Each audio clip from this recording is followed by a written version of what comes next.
ప్రభునామనకు ఘనత కలుగును గాక. ప్రసంగి గ్రంథము 1వ అధ్యాయం 7వ వాక్యం చదువుకుంటున్నాం. నదులన్నీ సముద్రంలో పడును, అయితే సముద్రము నిండుట లేదు. నదులు ఎక్కడ నుండి వచ్చినో పారి వచ్చినో అక్కడికి అవి ఎప్పుడునో మరలిపోవును. ప్రియమైనటువంటి దేవుని బిడ్డలారా, దేవుని వాక్యం మనం గమనించినప్పుడు మనం ఈ భూమి మీద సహజంగా చూస్తూ ఉంటాము. ఏ నది ఎక్కడి నుంచి పుట్టినా ఎంతంత దూరం ప్రయాణం చేసినా అది ఏదో ఒక చోట సముద్రంలో పోయి తిరిగి చేరుతున్నట్టుగా మనం చూస్తున్నాం. హబక్కూకు గ్రంథం 1వ అధ్యాయం 14వ వాక్యంలో భక్తుడు ఏం చెప్తున్నాడంటే, ఏలయనగా సముద్రము జలములతో నిండి ఉండినట్టు భూమి యెహోవాను కూర్చిన జ్ఞానంతో నిండి ఉండును అని మనం గమనిస్తున్నాం. అంటే భూమిని ఎక్కడ చూసినా, భూమిలో మనం ఎక్కడ చూసినా దేవుని జ్ఞానాన్ని మనకు కనబడుతుంది.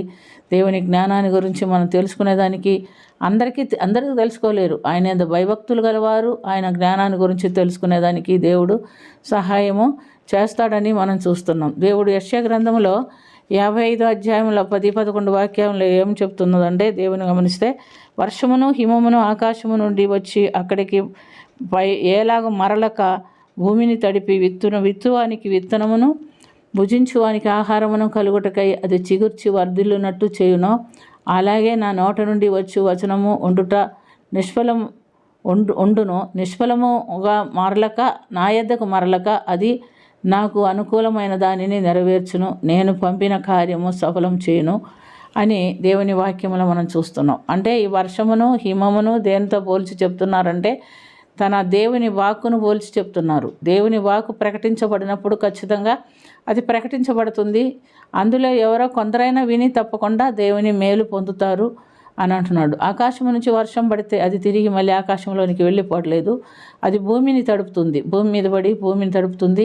భూమిలో ఉన్న విత్తనములు లేదా విత్తువానికి విత్తనము భోజనము సిద్ధపరుస్తుంది. విత్తనం మొలిసి అది పండితే మనకు భోజనము సిద్ధమవుతుంది. అలాగే దేవుని వాక్యం కూడా ప్రకటించేవారు ప్రకటించినప్పుడు మనుషుల హృదయంలో ప్రవేశిస్తుంది, అది మనిషిని జీవింపజేస్తుంది అని మనం గమనించుకోవాలి. కాబట్టి ప్రియమైనటువంటి దేవుని బిడ్డలారా, దేవుడు మనల్ని ప్రేమించి ఎంతగానో మనకు కావలసినటువంటి ఆత్మీయ అనుభవంలో ముందుకు సాగటానికి దేవుడు సహాయం చేస్తున్నాడు. యోబు గ్రంథము 28వ అధ్యాయం 25 నుంచి 27 వరకు చూసినప్పుడు, గాలి కింద బరువు ఉండవలెనని ఆయన నిర్మించినప్పుడు ప్రమాణమును బట్టి జలములకు ఇంత కొలత అని ఆయన వాటిని కొలిచి చూచినప్పుడు, వర్షమునకు కట్టడం నియమించినప్పుడు, ఉరుముతో కూడిన మెరుపులను మార్గమును ఏర్పరిచినప్పుడు ఆయన దానిని చూచి దానిని బట్టి దాన్ని సమస్తము నిర్మించినట్టుగా మనం చూస్తున్నాం. అంటే ప్రతి దానికి ఒక కొలత, ఒక నియమము దేవుడు నియమించి ఉన్నాడు.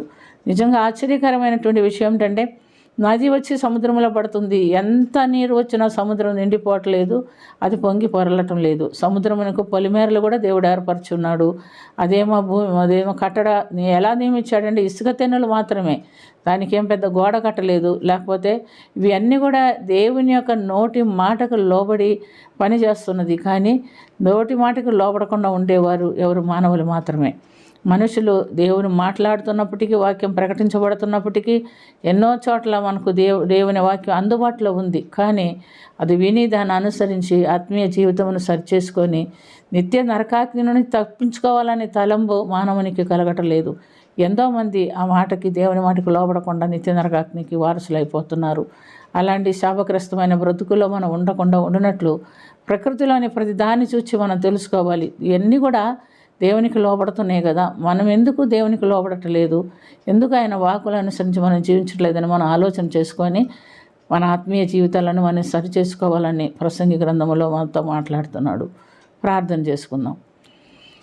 ప్రేమ కలిగిన తండ్రి, సృష్టి యావత్తు నీ మాటకు లోబడి నీ చిత్త ప్రకారంగా అవి జరుగుతున్నవి, కానీ మానవులమైన మేమే మా ఇష్ట ప్రకారంగా మాకు ఇష్టమైన రీతిలో నడుచుకొనిచున్నాము, నీ చిత్తానికి లోబడకపోతున్నాం. దయతో క్షమించండి పరిశుద్ధుడా. ప్రియ బిడ్డలందరూ కూడా నీ వాక్యాన్ని విని వాక్యానుసారమైన జీవితం జీవిస్తూ నిత్య జీవంలో మేము తిరిగి ప్రవేశించినట్లుగా మీరు మాకు సహాయం చేయమని, దీవించి కరుణించమని ఈ ప్రార్థన ఆలకించినందుకు స్తుతి స్తోత్రం చెల్లించుకొంచు యేసుక్రీస్తు పుణ్యనామమున అది మిక్కిలి వినయముతో అడిగి వేడుకొంచున్నాము తండ్రి. ఆమేన్.